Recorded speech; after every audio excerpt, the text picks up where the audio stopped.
Assalamualaikum warahmatullahi wabarakatuh. Nama saya Raden Haritama Astro.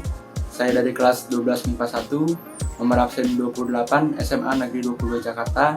Kali ini saya akan melakukan wawancara seputar masa Orde Baru. Di samping saya saat ini sudah ada ayah saya, yaitu Bapak Koswara. Beliau pernah mengalami masa Orde Baru. Oke. Pertanyaan pertama, bagaimana kebijakan politik pada masa Orde Baru?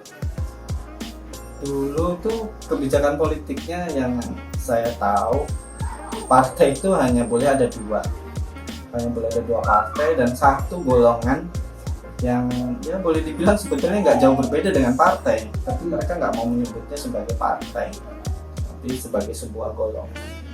Kemudian ada juga kebijakan politiknya yaitu yang disebut dwi-fungsi ABRI. Jadi ABRI atau TNI yang kita kenal sekarang ini tuh diberi satu kedudukan di parlemen atau di DPR atau di DPRD berdasarkan persentase. Jadi mereka tidak dipilih tapi mereka mendapatkan tempat di sana. Sehingga pada saat DPR atau parlemen ini memilih suatu pemimpin, presiden, gubernur, pemimpin daerah, ya bisa jadi akhirnya yang terpilih juga adalah orang-orang dari ABRI atau dari TNI, sehingga banyak sekali bupati yang berasal dari ABRI, gubernur dari ABRI, bahkan presiden pun kan juga dari ABRI, dan seperti itu. Seperti itu yang mungkin gambaran singkatnya tentang politik ya. Baik. Pertanyaan kedua, bagaimana keadaan ekonomi pada masa Orde Baru? Kalau ekonomi mungkin boleh dibilang pada saat Orde Baru relatif lebih stabil ya. Karena semua yang saya tahu itu semua harga itu benar-benar dikontrol oleh pemerintah. Jadi kalau Menteri Penerangan saat itu mengumumkan harga cabai di pasar induk sekian, harga sayur sekian, ya harganya seperti itu yang terjadi di pasar. Jadi tidak ada yang menaikkan harga di luar apa yang sudah diumumkan oleh pemerintah. Jadi barang-barang itu relatif stabil. Mungkin agak berbeda dengan sekarang ya. Harga itu kadang-kadang bisa naik, tapi susah sekali untuk turun ya.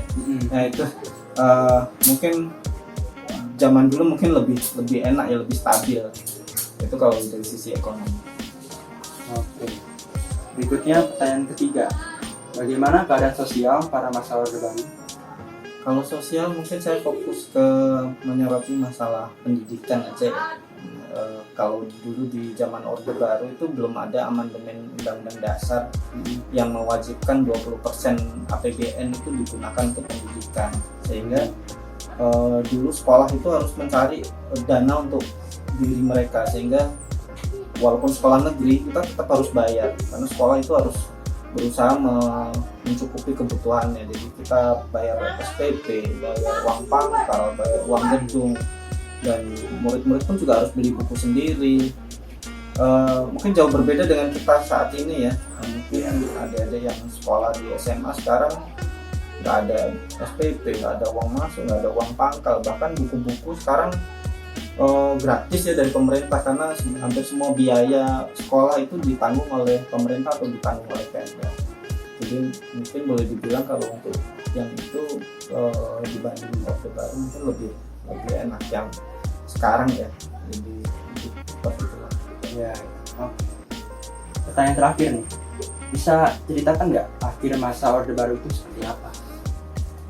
Akhir masa Orde Baru sih banyak tahapnya ya, mulai dari demo kurs dolar yang naik. Saya ingat pasti, yang saya masih ingat jelas adalah pada saat kerusuhan. Jadi di saat kerusuhan itu kalau nggak salah tanggal 14 Mei pagi hari itu sudah ada desas-desus akan ada kerusuhan. Nah di sekitar jam 10 itu sudah mulai ada kabar bahwa terjadi pembakaran di beberapa tempat. Saya coba melihat dari gedung tempat saya bekerja di lantai 12, saya lihat itu di mana-mana di seluruh penjuru Jakarta, mulai dari utara, barat, selatan, dan timur, itu sudah banyak asap. Jadi banyak sekali tempat-tempat yang terbakar. Jadi kayak kebakaran itu di mana-mana. Dan itu terjadinya tuh seketika, seolah ada yang mengkomando ya untuk melakukan pembakaran itu. Dan itu berlangsung sampai malam hari. Saya baru pulang sekitar jam 1 malam. Dan itu saya pulang melewati Jalan Suprapto atau Jalan Cempaka Putih. Itu yang saya temui dari persimpangan rel stasiun Senen sampai dengan persimpangan Coca-Cola di Ahmad Yani itu saya menemui banyak mobil yang terbakar di jalan itu, banyak mobil yang dibakar oleh massa. Dan malam itu juga saya masih melihat beberapa orang tuh mencoba untuk membuka toko, jadi masih ada yang melakukan penjarahan, dan itu cukup membuat saya trauma sampai sekarang. Jadi seperti itu. Kacau juga ternyata. Ya, sangat kacau, cukup. Oh, jadi dulu itu ada banyak hal-hal baik juga ya di masa Orde Baru. Ada banyak hal baik juga, tapi juga sekarang pun juga banyak hal baik dan sudah banyak perbaikan di masa sekarang. Ya. Terima kasih ya telah meluangkan waktu untuk menjawab pertanyaan-pertanyaan dari saya. Terima kasih. Demikianlah wawancara singkat dari saya. Semoga bermanfaat. Wassalamualaikum warahmatullahi wabarakatuh.